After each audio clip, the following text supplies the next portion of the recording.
Do I have to sit here? Is this a roast? You're smart.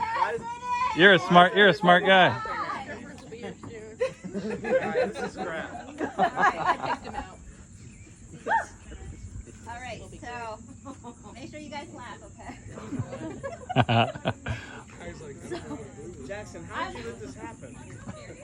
I'm gonna attempt to roast Dan. Obviously, he is the funny one in the relationship. You're funny looking. I'm the funny looking one. But I'm pretty good at embarrassing him because I know every detail about this guy. So, here I go. So, for those who don't know, me and Dan. Dan, now. We actually bought Lila some tequila, so you can hatch into that. Yeah, you know what? I need a shot. It was your birthday when we bought her tequila. That's how it works. Well, Dr. D gave me a bottle of tequila during not your graduation, but graduation. All right, so for those who don't know, Dan and I met in New York City on a magical night in what he called a cougar bar. Yes, he actually yelped cougar bar. Because he was a poor resident looking for a sugar mama to pay off his student loan. I only had so much time that evening. So I don't know what attracted me to Dan. Maybe he's tall, dark, and handsome. Well, at least that's what he says, what's in his pants. So. I think it's the vodka that did it. Just one drop of vodka makes my clothes come off. Not tequila, vodka. So it took me 2 days to build up the courage to tell him that I actually lived in Singapore when we first met. 2 days? Maybe 10. And when I finally decided to tell him, he got really nervous and he asked me, "What? I don't understand. Are you married?" I said no. He said, "Do you have a penis?" Sounds like Dan. Well, in retrospect, his first question was about me getting married. So obviously, the importance of the question was that if I had a penis, it would have been okay. It would have been better than me getting married. It's the 2000s, honey. Yeah. Come sit with me. So to Dan's You want to sit down here? Oh, wait, hold on. When I finally told Dan where I lived in Singapore, which is 9,000 miles away, he said, "Great. I have vacation coming up. I can visit you in South Jersey." But to Dan's credit, after he found out that I lived 9,000 miles away, he actually got on an airplane a month later and saw me in Singapore. Some thought he was romantic, but I think he was just desperate for some booty. I still don't think he knew where Singapore was because he actually showed up in his sweatpants. It turns out it's on the equator.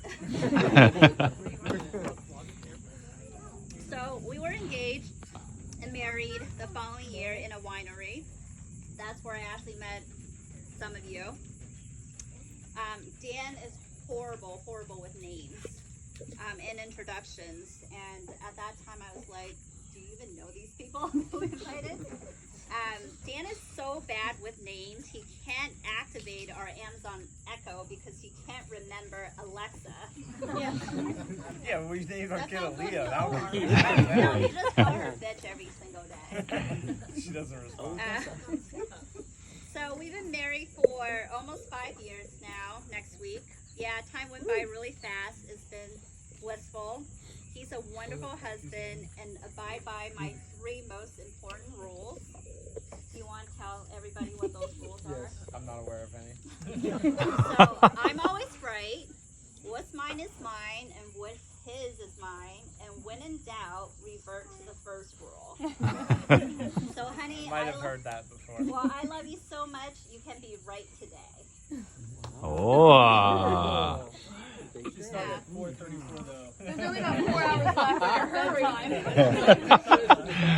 Better hurry up.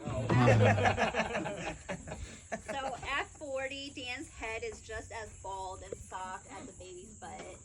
No, really, have you seen the top of his head? It looks like a round ass. Dan started losing his hair in his early 20s. It's a pity that we never saw your Goldilocks. I always told people that I didn't have to wait until we're old and wrinkly to know what he will look like, since he's already bald and his balls are already wrinkly. Hey, look on the bright side, you'll never have to cover up your gray hair. I mean, come on, what's there not to love about Dan? He's smart, he's funny, hardworking. But damn, that Jew gut! During residency, Dan was driving to work and had to make an emergency stop on the side of New Jersey Turnpike. He couldn't find any toilet paper, so he found some dirty socks in his backpack. They were on my feet. Not sure why he got mad at me when I told him I found wipes in my bag after he came back.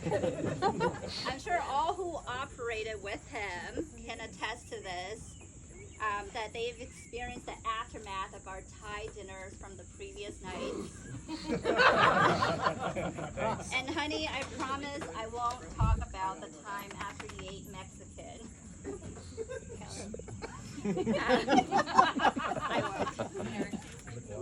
I don't know which time that was. Which time? So Dan basically failed in all of his career choices. He failed at becoming a vet, and he failed at becoming a garbage man. That was number one. So unfortunately, his backup plan was to become an orthopedic surgeon. I've asked him so many times why he wanted to become an ortho, and he always stuck to his story of one morning he was waiting in line for donuts and then realized that he was in line to sign up for medical school. True story. So if you want to Take find Dr. Kaplan, you can find him on his Instagram page. Dr_Kaplan_ortho_trauma_surgeon. Real catchy handles, honey. You told me I had to build my online presence.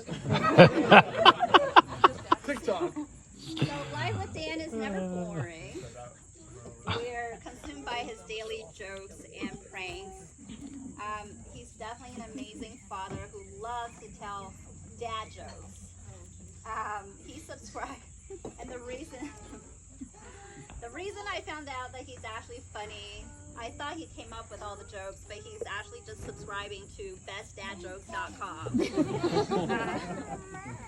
under the alias Life of Mogwai. So I just wanted to take Daddy's this opportunity to thank everybody for being here. I want to thank Chris and Fran for hosting us. Thank you. And also Katie for helping out, and everybody who helped out. We're all here for you because we love you, and we hope that we'll see you in another 40 years. You're not hopeful with all those life insurance policies. So thank you for coming. We have some additional roasts. We wanted to make sure that everybody can participate from near and far. So some people wrote some roasts, and we're going to have you read out loud. That sounds great. Some I don't quite understand. Apparently it's just inside jokes. Thank you, everybody.